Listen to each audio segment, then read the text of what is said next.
ଦ୍ୱିତୀୟ ସ୍କନ୍ଧ ପଞ୍ଚମ ଅଧ୍ୟାୟ। ଆନନ୍ଦ ଚିତ୍ତେ ସେ ନାରଦ ପୁଛଇ ବ୍ରହ୍ମାଙ୍କର ପାଦ। ନାରଦ ଉବାଚ ଭୋ ଦେବ ଦେବ ନମସ୍ତୁତେ ଭୂତ ଭାବନ ତୁ ଜଗତେ। ସୃଷ୍ଟିର ଅଗ୍ରେ ତୋର ଦେହି ତୋ ଭାବ ନ ଜାଣନ୍ତି କେହି। ଆତ୍ମାର ତତ୍ତ୍ୱ ତୁମ୍ଭେ ଜାଣ ଯେ ବେଦ ପୁରାଣେ ପ୍ରମାଣ। ଯେ ରୂପ ଯହିଁ ତୋର ବାସ ଯହୁଁ ଏ ଜଗତ ପ୍ରକାଶ। ଯାହାର ଆଶ୍ରେ ବର୍ତ୍ତଇ ପ୍ରକାଶୀ ଯହିଁ ଲୀନ ହୋଇ।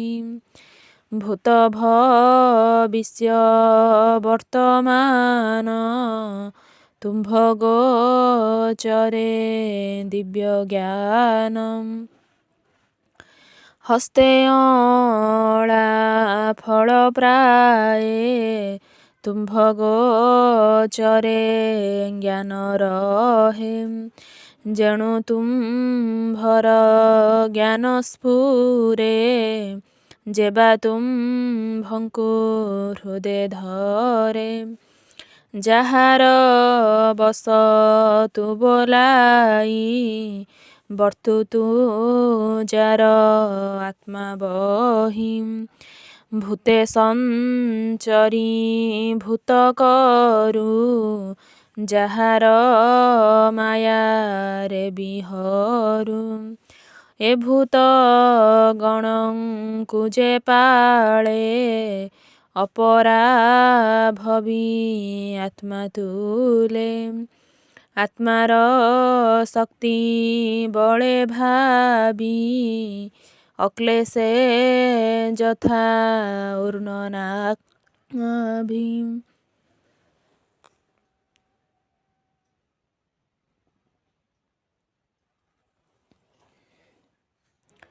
ଏ ସୃଷ୍ଟି କର୍ମ ଅଗୋଚର କି ନାମ ଗୁଣ ରୂପ ଆର। ପର ପର ଯେ ମଧ୍ୟମ ଯେ ଅବା ଅଛି ସ୍ଥୂଳ ସୂକ୍ଷ୍ମ।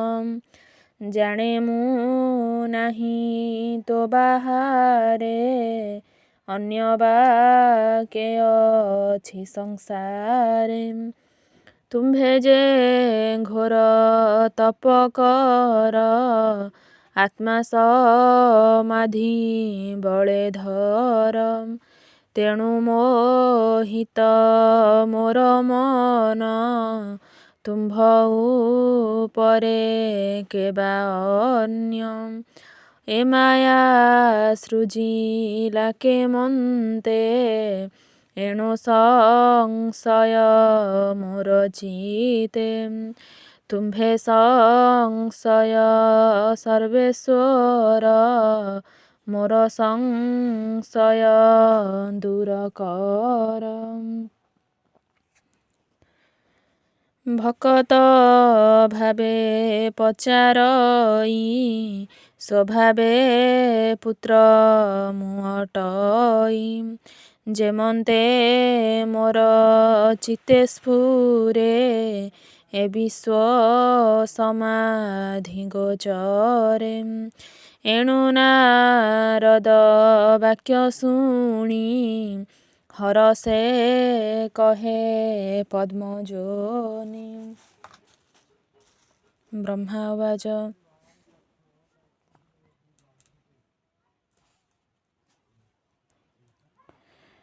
ଧନ୍ୟ ନାରଦ ମୁନିବର ସାଧୁ ପ୍ରସ୍ତାବେ ତୋହର।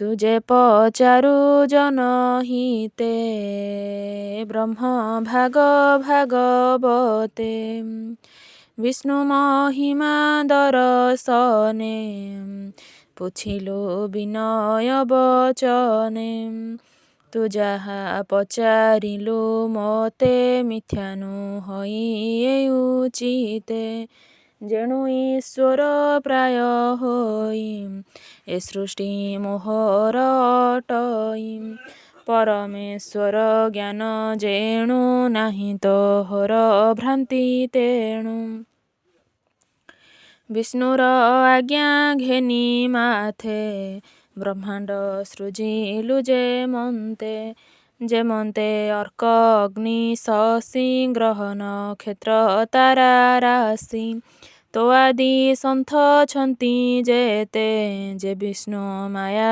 ବଳଗ୍ରସ୍ତେ ବୋଲନ୍ତି ମୋତେ ବିଶ୍ୱଗୁରୁ ଯାର ମହିମା ମହାମେରୁ ତାହା କହିବି ତୋ ସମୀପେ ବିଷ୍ଣୁର ଆଜ୍ଞା ବଳ ଦର୍ପେ ଯେ ହରି ଜଗତ ଈଶ୍ୱର ତାହାକୁ ମୋର ନମସ୍କାର ଯାହାର ଇଚ୍ଛା ମାର୍ଗେ ସ୍ଥିତି ଲାଜେ ଶଙ୍କିତ ଭଗବତୀ ସେ ମାୟା ବସେ ଜଗତ ଜ୍ଞାନ ମଦେ ବିମୋହିତ ମୁହିଁ ମୋହର ଏ ଶରୀର ଦାରା ସମ୍ପଦ ବନ୍ଧୁ ମୋର ଅଜ୍ଞାନ ଜନଙ୍କ ଏ ଭାବ ସର୍ବସମ୍ପଦ ପଦ୍ମନାଭ ଏ ଦ୍ରବ୍ୟ କାଳ କର୍ମ ଜୀବର ଜୟ ବା ସ୍ୱଭାବ ଯେତେ ଦେଖଇ ଭିନ୍ନେ ଭିନ୍ନେ କୃଷ୍ଣ ହିଁ କେବା ଅଛି ଅନ୍ନେ ବେଦ ବଚନ ଦେବଗଣ ଏ ସର୍ବଲୋକ ଯଜ୍ଞ ଦାନ ତପସ୍ୟା ଯୋଗ ଜ୍ଞାନ ଗତି ସର୍ବସମ୍ପଦ ଦାସରଥି ଯେ ହରି ସର୍ବଦେହେ ଦେହି ସର୍ବଦେଖଇ ହୃଦେ ରହି ତାର ଶରୀରୁ ମୁହିଁ ଜାତ ତାତେ ଯେ ସର୍ଜଇ ଜଗତ ସ୍ୱଭାବେ ନିର୍ଗୁଣ ମୁରାରି ସୃଷ୍ଟି ସଞ୍ଚୟ ଗୁଣ ଧରି ନିର୍ଗୁଣ ପୁରୁଷ ଈଶ୍ୱର ତା ମାୟା ବଳେ ସଂସାର ସର୍ଗ ପାଳନ ତିରୋଧାନେ ଗୁଣକୁ ଧରେ ଭିନ୍ନେ ଭିନ୍ନେ କାର୍ଯ୍ୟ କାରଣ କର୍ତ୍ତା ଅର୍ଥେ ଦ୍ରବ୍ୟ ଜ୍ଞାନ କ୍ରିୟା ସಮೇତେ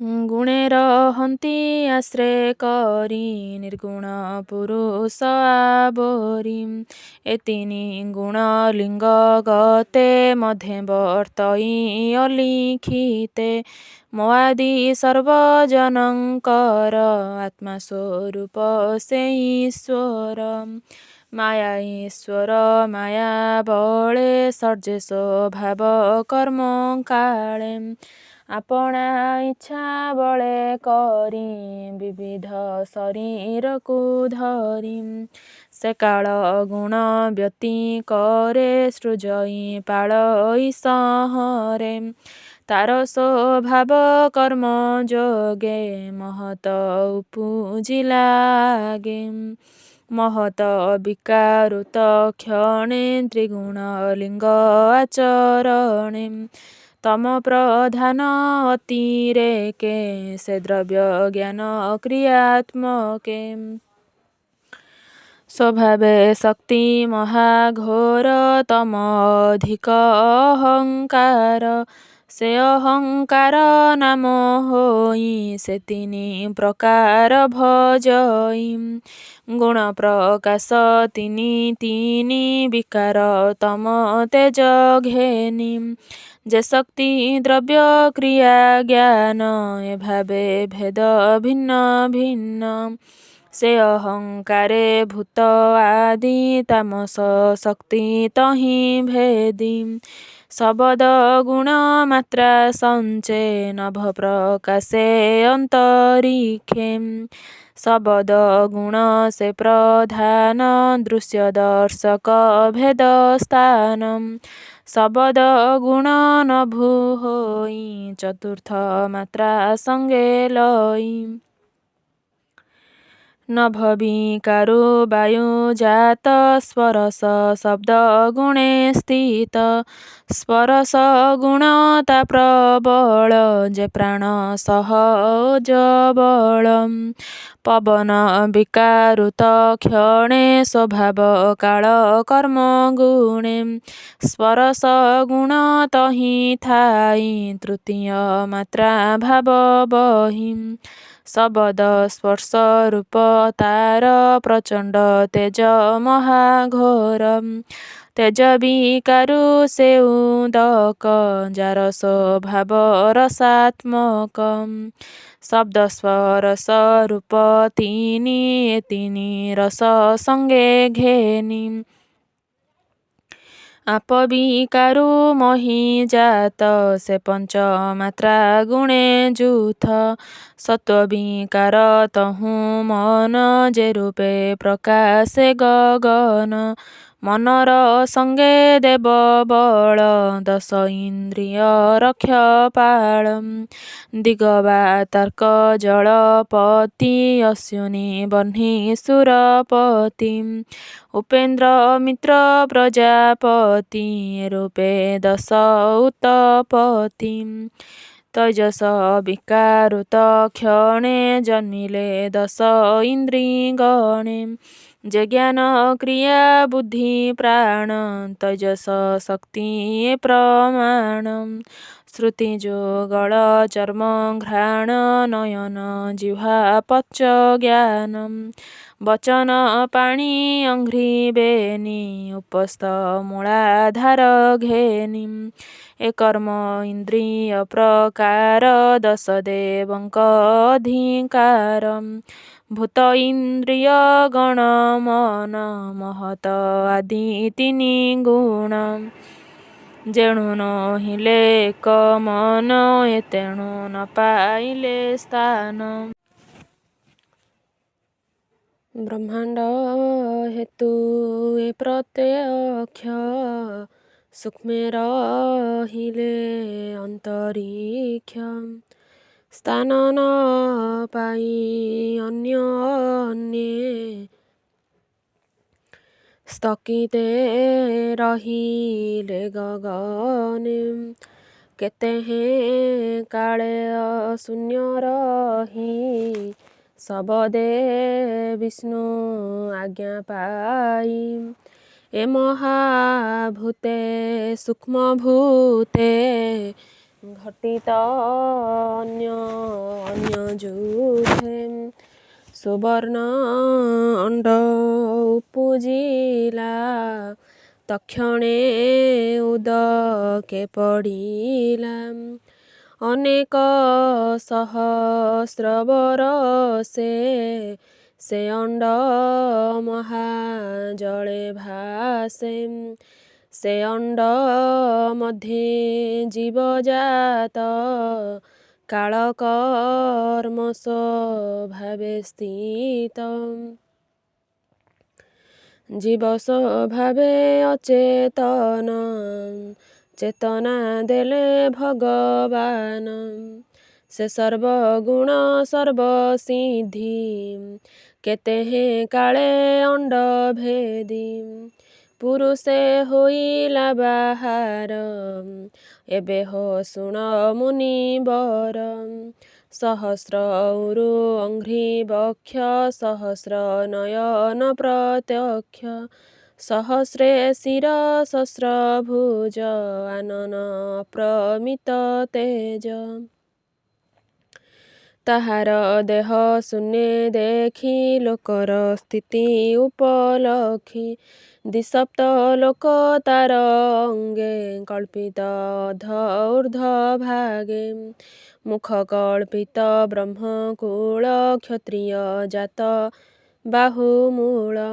ଉରୁଯୁଗଳୁ ବୈଶ୍ୟ ଗଣେ ଶୂଦ୍ର ପୂଜିଲା ଚରଣେ ଭୂଲୋକ କଟି ଭାଗେ ସ୍ଥିତ ନାଭିରୁ ଭୁବ ଲୋକ ଜାତ ହୃଦରେ ସ୍ୱର୍ଗ ଲୋକ ମିଳେ ମହତ ଲୋକ ଉରସ୍ଥଳେ ଜନଲୋକ ଯେ ଗ୍ରୀବା ତଟେ ତପବ ସଇବେନି ଓଷ୍ଟେ ମୂର୍ଧନି ମଧ୍ୟେ ସତ୍ୟଲୋକ ଯେ ବ୍ରହ୍ମ ସନାତନ କଳ୍ପ ସପ୍ତ ପାତାଳ ଅଧୋ ଭାଗେ ଶୁଣ କହିବା ପ୍ରତି ଅଙ୍ଗେ ଅତଳ ବସେ କଟି ଦେଶେ ଉରୁରେ ବିତଳ ପ୍ରକାଶେ ସୁତଳ ବସେ ଜାନୁ ମୂଳ ଜଙ୍ଘର ମୂଳେ ତଳାତଳ ଯେ ମହାତଳ ଗୁଳ୍ଫ ଦେଶେ ପାଦାଗ୍ରେ ରସାତଳ ବସେ ଏଣୁ ଭୁବନ ବିଶ୍ୱ ଦେହେ ଯେ ଭୂଲୋକ ପାଦେ ରହେ ସ୍ୱଲୋକ କଳ୍ପିତ ମୂର୍ଧନି ବିଶ୍ୱଦେହେ ବା ବିଶ୍ୱମାନି ନାରଦ ଆଗେ ବେଦ ବର ଯାହା କହିଲେ ବେଦ ସାର ସୁଜନ ଜନଙ୍କ ଶ୍ରବଣେ ବ୍ରାହ୍ମଣ ଜଗନ୍ନାଥ ଭଣେ। ଇତି ଶ୍ରୀମଦ୍ଭାଗବତେ ମହାପୁରାଣେ ପାରମହଂସ୍ୟାଂ ସଂହିତାୟାଂ ଦ୍ୱିତୀୟ ସ୍କନ୍ଧେ ପଞ୍ଚମ ଅଧ୍ୟାୟ।